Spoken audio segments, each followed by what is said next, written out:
one of the things that draws Stephen and I to one another, and apart from all the usual stuff, is that we both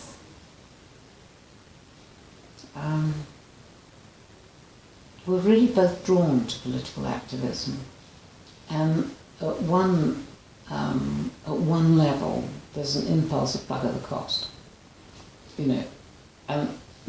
I mean, if I tell you two stories about Stephen, you'll see immediately why I'm so devoted to him, love him to bits. Was when we married, he got this grand fellowship at Oxford. As a lab scientist, he has to live near the workplace, because you're in there. It's like being in the kitchen. Cooking doesn't happen unless you're there. So I left my beloved London to live in Oxford. Because I had Simon, and he'd had enough, poor lamb, in his life, I couldn't cope with him being unpleasantly regarded because his parents weren't married.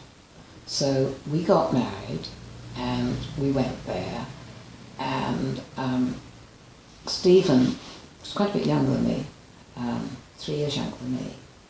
And remember, I was mother at 20, so he's 17 years older than our son.